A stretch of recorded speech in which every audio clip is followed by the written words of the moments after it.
Perhaps we could start with the issue of shared services.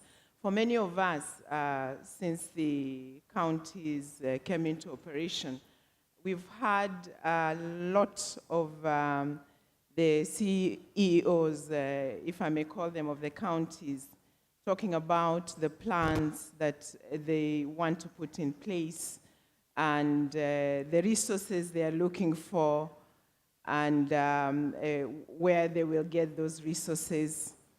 But we haven't heard much about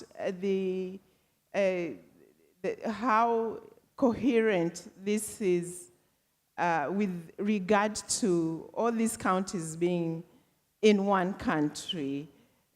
How do they wish to work together so that the deliveries in each of the counties may have an impact on the other counties? And as you already know, some of the counties have more resources than the others. Are we going to say that a county is successful if it does very well, while the 35 other counties don't do well? So to what extent can shared services with regard to deployment of ICT technology have in this particular area? And perhaps we can start with...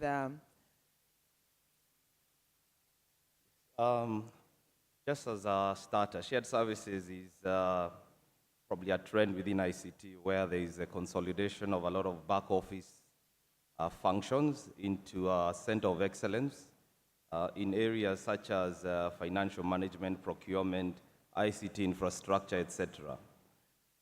Within central government, we've been on this shared services journey for the last 4 years, and we've done a master plan, which we are now in the process of implementing. And this has also been adopted as government policy. I think what you find within government is that there is a lot of duplication. We tend to have similar functions in each and every ministry, each and every department. And our hope is that at some point, we can set up these centers of excellence and consolidate. With consolidation comes efficiency, comes savings in terms of cost. And in areas where organizations or departments within government do not have the capacity to set up their own, for instance, IT departments, finance departments, etc., they can leverage these shared services centers. A case in point is we took some time a few years ago and looked at local authorities within the country, and we visited about 40. Within that review, we noticed that when it comes to ICT, the level of investment was very uneven. In some areas, the ICT department constituted of a single laptop. And what we concluded is that local authorities, due to their disparate locations across the country and their uneven resources available, shared services would be a very viable way forward. You could have several data centers that are serving all local authorities. This was before the counties came into being. And also you could have counties that specialize in providing some of these services to other counties so that counties can spend their resources on running other areas that have priority to their areas. Yes, Mr. Tana, Cabinet Secretary for Education, Mombasa County. Your take on this? I think my perspective will be from a human capacity development in their ability to actually engage in the shared services. We have a unique situation where, as my brother has said, we have in some offices, and in most cases, even here in Mombasa, where we're operating either from a desktop or just one laptop. But I think as far as the hardware is concerned, it isn't a challenge as big as the human capacity and their ability to actually engage in these shared services. I think we have a responsibility in the area of developing that talent to be able to actually engage, but not only just engage, because one of the things that we're going to have to do is to renew our minds in the way we actually engage in these shared services. It cannot be business as usual. We need to be able to think differently as we interact with these shared services. Yeah. Governor? It would be very sad if you have 47 counties and had to reinvent the wheel 47 times.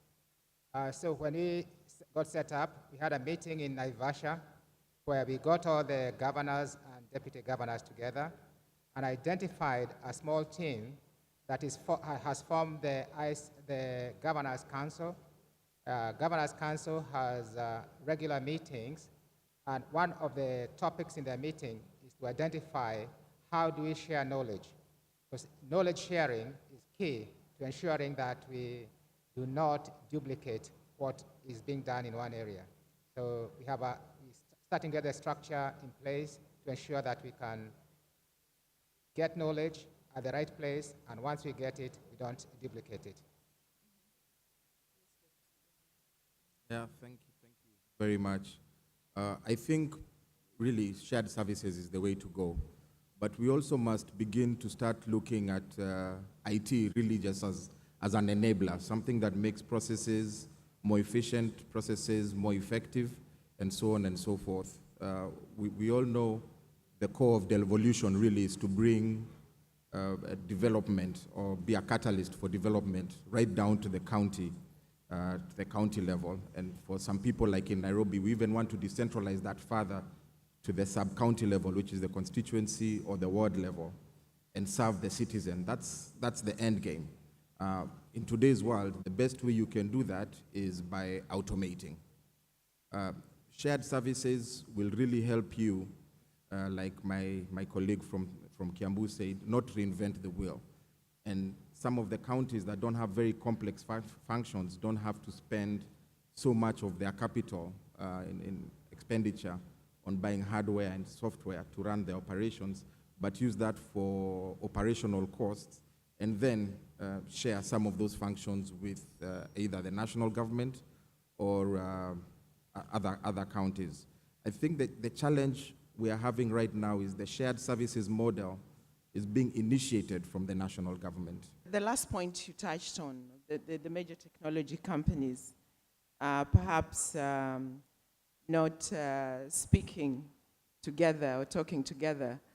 And I recall a visit to Silicon Valley with some of my colleagues who are seated here. And we visited virtually everybody who is in ICT in Silicon Valley, name them, MC Squared, Intel, the rest of them. And the impression they gave is that they no longer look at matters from a single issue position. They are willing to come in to do this, work on the same project, perhaps leverage on their best position in whatever it is. And I'm wondering, why is that not happening here? There is almost an impression, I'll call it an impression, I want it all, if it is to do with this. The second point I'd like to put out to the plenary is of community spirit. It's all very well when we start thinking about starting all these projects, but how, for the governors in particular and the counties, how are you going to mobilize community spirit to be able to support the kind of reforms that you want to put into place? When you think about M-Pesa, it is successful, but to a large extent it's a personal project or process. I want to send money to my mother, that's it. But in a lot of areas, like keeping a city clean, or people obeying traffic lights using technology, how are you going to galvanize that community spirit? And lastly, the point of advocacy. This is something that has been missing a lot in the ICT world.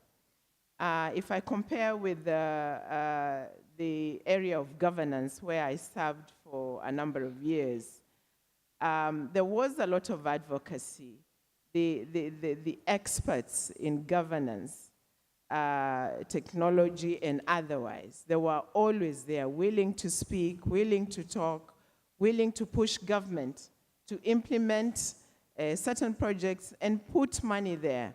And as I mentioned during the program we had last night, which was fantastic, at one time I had so much money because of the advocacy that was going on in the governance area. I didn't even know what to do with the money. And what is it that makes it hard or difficult for technology companies as you do business, which I know is very, very important because you have to make money? Why is it difficult to be part of the advocacy that would propel the use of technology and also assist to inspire government, as it were, to put more funds in this area? So I don't know who would like to speak first, either from the platform or from the floor. This is Andrew from SAP. I think I'll try and deal with the multinational companies issue. So you brought up the issue around collaboration, specifically around multinational IT companies. I think there's a couple of things here that we definitely can improve. But first, I'd like to recognize the work that has been done by the Ministry of ICT over the last 6 years or so. Even with the formation of the Kenya ICT Board, I think we have come a long way in terms of engagement with the public sector since the formation of the ICT Board. We are still not yet there. Many companies, such as SAP, have a number of offerings that they can bring to the table with their partners, whether local or international, with our partners who are other multinationals, and the same can be said by any of the big brands that you see on the wall behind me. I think where we tend to fall over is that everybody's duplicating efforts, whether it's in terms of solutions, whether it's in terms of giving back to the citizen. And there was an interesting topic that was brought up last night at last night's fireside chat, which was, has the time come for Kenya to create the office of a national CIO, someone who will help coordinate a lot of these things, be able to listen out for what the different companies are offering and match them to what our national ICT plan is. So obviously as SAP, the business commitment that I may have to my company may differ from that of Microsoft or from Gilbert of Oracle. And that is what brings about the challenges. The truth is these are companies that are quoted on global stock exchanges with quarterly reporting, and business has to be done at some point. But that said, at a global level, there's a lot of muscle that these companies can bring towards things like engaging the citizen to excite them more about what these services can do for them on a day-to-day basis and help build this plan. But I think the coordination of the national plan and the execution of the same is what we probably need to do a lot more work on.